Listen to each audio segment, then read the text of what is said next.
The airport was already busy, even though the sun hadn't fully risen. Rolling suitcases, loud announcements, and half-awake travelers filled the terminal. In the middle of the chaos stood a teenage girl named Emily, holding tightly onto the harness of her golden retriever Max. Emily's hands trembled a little, not from the cold air conditioning, but from nerves. She had never flown alone before, and this was her first time traveling without her mom. Her dad was waiting for her on the other side of the country, but the journey felt like a mountain she wasn't sure she could climb. Max leaned into her leg, calm and steady. His soft brown eyes scanned the crowd, alert but relaxed. He wasn't just a pet, he was trained to help Emily when her anxiety got too strong. He'd been with her through panic attacks, long nights and school days she thought she couldn't survive. People stared as they walked past. Some smiled politely, others looked annoyed. Emily kept her head down, pretending not to notice. Her fingers twisted in Max's fur. She silently counted her breaths, like her therapist taught her. That's when she heard it. A sharp, annoyed voice cutting through the airport noise. "That mutt better not be sitting near me." Emily turned to see a woman in a crisp white blouse and designer heels. She looked about 50, with her arms crossed and a sour expression. Her eyes were locked on Max like he was some kind of rodent. Emily's stomach dropped. She suddenly wished she could disappear, or that someone, anyone, would say something. But the terminal stayed silent, just the sound of wheels on tile and a woman's icy glare. When the gate agent called for passengers needing extra time or assistance, Emily stood up slowly, Max by her side. She handed over the papers that proved Max was a registered service dog, and the agent gave a small nod and smile. "Go ahead, sweetie, you and your helper can board now." Emily offered a nervous smile and walked down the jet bridge, her heartbeat thudding in her ears. Inside the plane she chose the window seat near the middle of the cabin. Max curled up neatly at her feet, trained to stay out of the way. Emily whispered a quiet "good boy," and tried to relax. Passengers began to trickle in. Emily kept her eyes on the floor, praying the flight would take off without any more attention. But then she heard the heels. Sharp, clicking heels. "Oh, you have got to be kidding me," the woman said, her voice like ice on glass. Emily looked up. It was Mrs. Carter. She stood in the aisle staring at Emily and Max like they were sitting in her home uninvited. "This is ridiculous," she snapped. "I paid for peace, not to sit next to a smelly dog." A flight attendant quickly approached, her voice calm and professional. "Ma'am, this is Max. He's a certified service animal. He's allowed to be here." Mrs. Carter scoffed. "Allowed or not, I shouldn't have to sit beside it. She should move." She pointed a perfectly manicured finger at Emily. Emily's throat tightened. She didn't speak, couldn't. Her eyes welled up as she wrapped her arms around Max's neck, burying her face in his fur. The passengers around them shifted uncomfortably. Some glanced at each other. One man opened his mouth to say something, then closed it again. The flight attendant sighed, clearly trying to stay calm.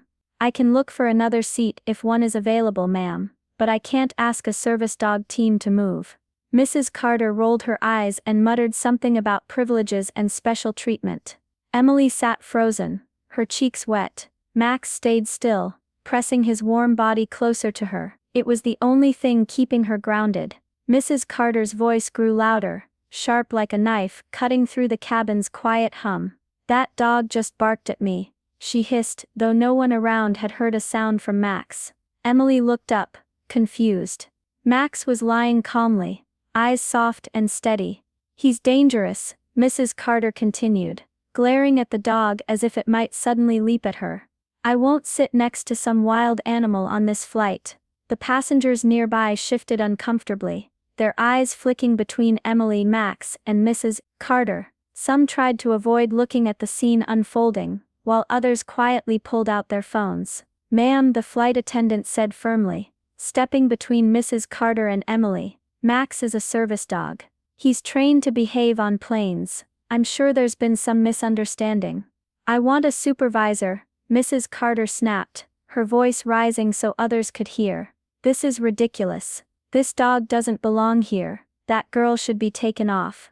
The tension in the cabin thickened like fog. A few passengers exchanged glances, their faces tight with discomfort. After a moment, the lead flight attendant appeared, a calm woman in her 40s with kind but serious eyes. "We want everyone to have a peaceful flight," she said gently. "To help with that, ma'am, we can offer you a seat in first class, where it's quieter." Mrs. Carter's lips curled into a sneer. "I don't want to move up, I want them gone." Emily's hands gripped Max's harness tighter, her breath coming in short, shaky gasps. Max, sensing her rising panic, lifted his head and rested it softly on her lap. His warm weight was a small island of calm in the storm. Around them, a few passengers quietly started to record the scene on their phones. Whispered comments floated through the cabin, some expressing support for Emily, others disgust at Mrs. Carter's behavior. The plane doors were about to close. The flight attendants hurried to finish boarding passengers and prepare for takeoff. Mrs. Carter was still protesting, her voice loud enough now to fill the cabin. Suddenly the senior flight attendant moved toward the cockpit, leaving the cabin briefly silent except for the dull roar of the airport outside. The tension felt electric, as if everyone was holding their breath, waiting for what would happen next. Minutes passed, the plane still at the gate. Then the intercom crackled to life. The pilot's voice came through, calm, steady, and unmistakably in charge. The cabin quieted instantly, all eyes turning toward the speaker. What he said next would change everything. The quiet crackle of the intercom broke through the rising tension, making every head in the cabin turn toward the speaker. "Ladies and gentlemen," the pilot's voice echoed clearly, calm but firm, "we have a situation involving one of our most important passengers today, and I'm not talking about a person."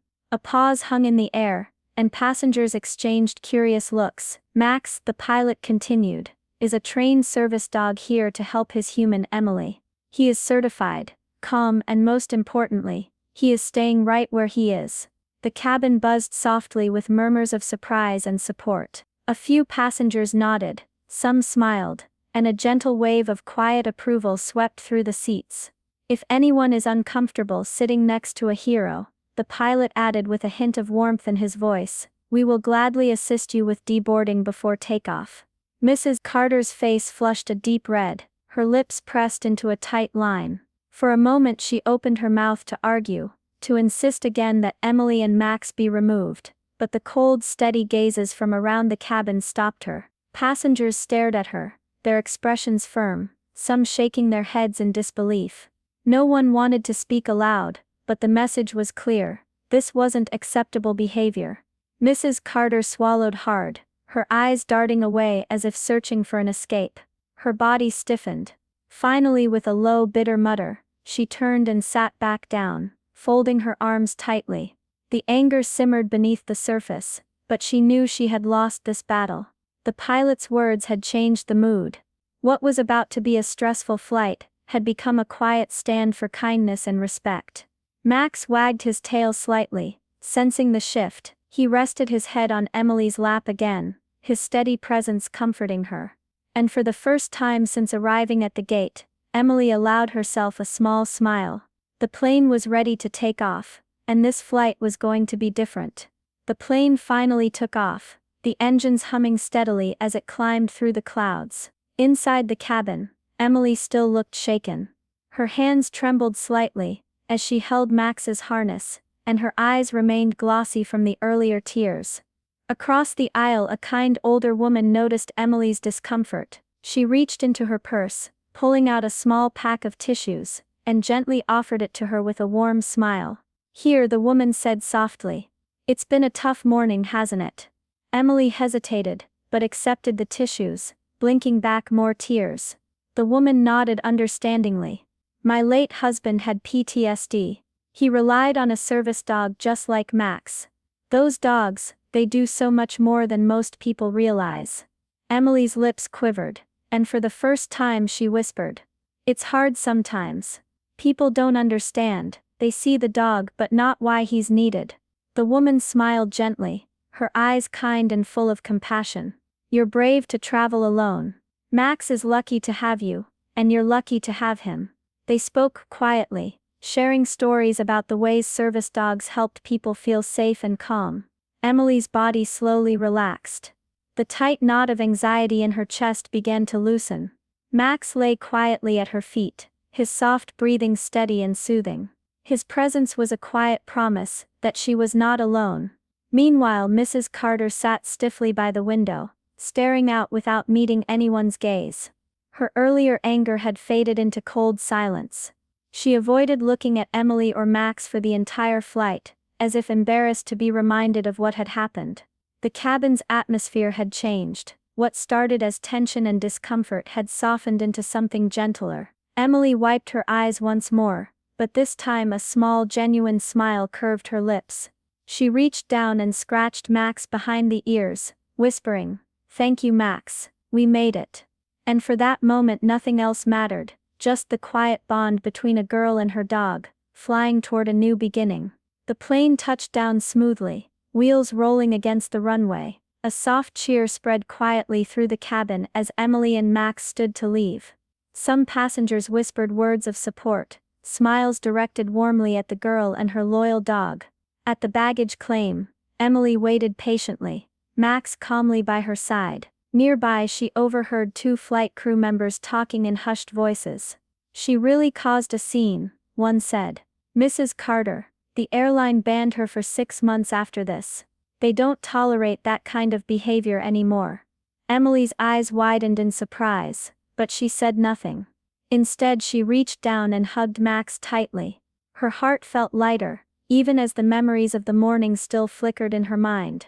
Suddenly a flight attendant hurried over, a kind smile on her face. She handed Emily a small folded note. Emily opened it carefully. It was from the pilot. "Thanks for flying with us, Max. You're a 5-star passenger." Inside the note was a small dog treat. Emily looked down at Max, who wagged his tail, clearly pleased with the unexpected reward. In that simple moment, everything shifted: the fear, the humiliation, the judgment, replaced by kindness, respect, and a reminder that courage comes in many forms. Max wasn't just a dog, he was a hero, and Emily, with Max by her side, was ready to face whatever came next. Sometimes the quietest voices carry the strongest truths. Max didn't need to bark or growl to show courage, he just needed to be there, steady and calm, by Emily's side. And sometimes justice doesn't need a courtroom or loud protests. It only needs a captain's voice and a plane full of people who know right from wrong. As the airport doors opened, Emily and Max walked forward, toward her dad's waiting arms. Together they stepped into a new chapter, one filled with hope, love, and the unshakable bond between a girl and her dog.